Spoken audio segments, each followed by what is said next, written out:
Hello दोस्तों, cutting series में आपका स्वागत है। प्लाज़ो की कटिंग की सीरीज हमारी चल रही है। तो आज की जो प्लाज़ो की कटिंग है वो हमारी है 46 इंच हिप साइज़ की, यानी कि 23 हाफ में। तो बहुत ही परफेक्ट ये कटिंग हुई है। इस तरीके से कटिंग करेंगे और पहले कैलकुलेशन कर लेते हैं मेज़रमेंट की। तो सबसे पहले हमने लंबाई लेनी है, वो हमारी 38 इंच है। और यहाँ पे हिप का साइज़ हमारा 23 है हाफ में, 46 इंच डबल में यानी कि राउंड में। हमारी थाइस का नाप है वो हमारा है 30 इंच। पहुँचा हमने 8 इंच रखना है। अब 46 इंच में हमने 4 इंच लूज़िंग के डालने हैं, तो ये 50 इंच हो जाएगा। 50 को हमने 4 से डिवाइड कर देना है, तो ये 12.5 इंच आ जाएगा। 12.5 इंच हमारा क्रॉच एरिया होगा और 12.5 इंच हमारा घेरा होगा। इस तरह हमारे प्लाज़ो का ड्राफ्ट लगता है। तो ऊपर का हिस्सा ये घेरा होता है और ये वाला जो हिस्सा होता है ये हमारा क्रॉच एरिया होता है। तो इसकी कैलकुलेशन आपने इस तरह कर लेनी है सबसे पहले, उसके बाद इसकी कटिंग होगी। जो पहुंचा है वो हमारा 8 इंच का, 7 इंच का, कुछ भी हो सकता है जो आपकी पसंद के अनुसार होगा। तो यहाँ पे 38 इंच लंबाई है, 1 इंच कम काटेंगे, तो ये 37 इंच काटते हैं। तो यहाँ पे कपड़े को हमने बिछा लिया है, डबल कर लिया है। आपने यहाँ पे इसकी 37 इंच पहले लंबाई लगानी है। इस तरह हम नीचे की तरफ लंबाई लगा लेते हैं इसकी और मार्किंग कर लेते हैं। इस लाइन को आपने इस तरह सीधा कर लेना है। इस लाइन को आप सीधा कर लीजिए, बाद में यहाँ पोंछा लगेगा। अब ऊपर की तरफ की आपने पहले जो मार्किंग है वो करनी है। पहले आपने आधा इंच कपड़ा छोड़ देना है, उसके बाद 12.5 इंच का निशान लगाएंगे घेरे का। आधा इंच कपड़ा छोड़ के काम शुरू करना है आपने मार्किंग का।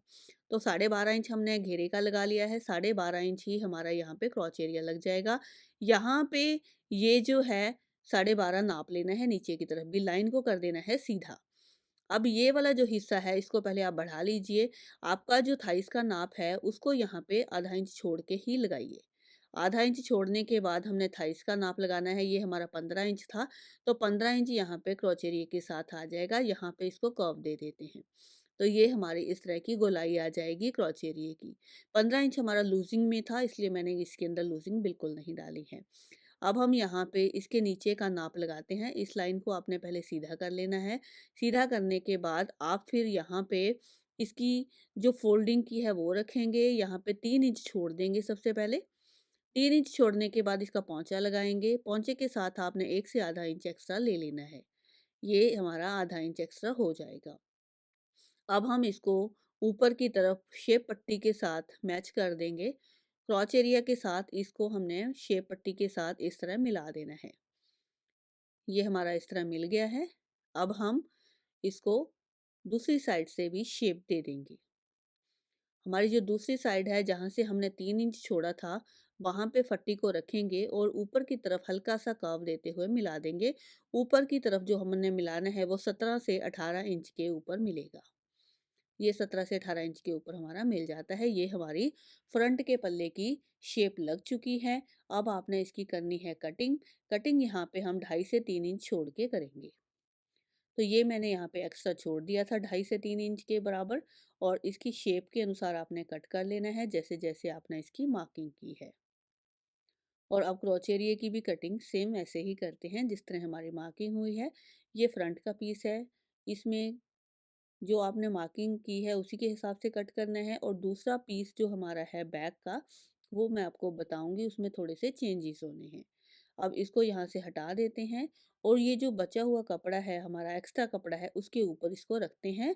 और ये कपड़ा थोड़ा सा बड़ा होना चाहिए, इस वाली कटिंग से थोड़ा बड़ा होना चाहिए। तो यहाँ पे इस लाइन को हम पहले कर लेते हैं सीधा। ऊपर से थोड़ा कम रखिए, लेकिन नीचे से आपने इसको उसी के सीधे में रखना है। अब इसका एल बना लिया है हमने, और एल हमारा तकरीबन 2 इंच का एक्स्ट्रा होगा। ये जो क्रॉच एरिया का एल है वो हमारा 2 इंच एक्स्ट्रा होगा। इसको आप इस तरह शेप दे दीजिए। अब दोनों क्रॉच एरिया हमारे लग चुके हैं। अब इसको नीचे की तरफ मिलाते हुए थोड़ा थोड़ा कम करते हुए एंड में हम 1 इंच तक लेकर जाएंगे। इसकी हमने करनी है अब कटिंग। ऊपर की चेंजेस आप थोड़े से ध्यान से देखिएगा क्या क्या करना है। इसको मैं पहले यहाँ से शेप आउट कर देती हूँ। तो इसके बराबर हमने इसको कट कर लिया है, लेकिन अब जो पीछे का क्रॉच एरिया है वो हमारा 2 इंच बड़ा होगा। जो बैक साइड का क्रॉच एरिया है वो हमारा 2 इंच बड़ा होगा, और आगे वाला क्रॉच एरिया है वो हमारा 1.5 इंच कम होगा। 1.5 इंच कम हम इसलिए करते हैं कि इसकी शेप अच्छी आ जाए। और जो साइड में है वो ज़्यादा नहीं करना है, सिर्फ क्रॉच एरिया वाले हिस्से पे ज़्यादा करना है। और इस तरह इसको तिरछा मिला देंगे। अब इसकी कटिंग हमने इस नाप के अनुसार, इस मार्क के अनुसार करनी है।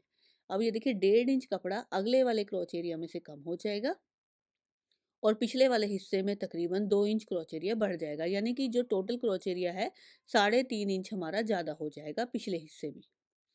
और साइड से हमने इसको बराबर मिलाना है। मिलाने के बाद ये जो एक्स्ट्रा था हमारा 1/2 इंच, इसको आपने बराबर कट कर देना है दोनों साइड से। अब ये कटिंग हमारी हो गई है, बहुत ही एक्यूरेट कटिंग हुई है, बिल्कुल परफेक्ट कटिंग हुई है। और यहाँ पे आपने 2 निशान लगाने हैं प्लेट्स के। एक निशान हमने 3 इंच पे छोड़ के लगाया है और अगला निशान हमने 5.5 इंच पे छोड़ के लगाया है। तो ये 2 निशान हमारे प्लेट के हो गए हैं। अब हमने जो नीचे का हिस्सा है वहाँ से 1 इंच छोड़ते हुए ऊपर के हिस्से में इसको मैच कर देना है। तो ये हमारा जो एरिया है पीछे वाले पल्ले का थोड़ा-सा बढ़कर आएगा। तो इस तरह आपने इसकी कटिंग करनी है। जो आपका प्लाज़ो है बहुत ही बढ़िया बनकर आएगा, बिल्कुल खिंचाव नहीं आएगा। इसका स्टिचिंग का वीडियो आपको डिस्क्रिप्शन में मिल जाएगा या फिर आप हमारे चैनल पे जाकर भी देख सकते हैं। सिलने का तरीका सेम रहेगा, वही वाला है, सिर्फ़ कटिंग के तरीके में ही चेंजेज़ होते हैं हर नाप के अनुसार। आपको ये वीडियो कैसा लगा है हमें बताइएगा ज़रूर। वीडियो देखने के लिए आप सभी का बहुत-बहुत धन्यवाद। अगले वीडियो के लिए आप हमारे चैनल को सब्सक्राइब कर लीजिए। Thank you for watching.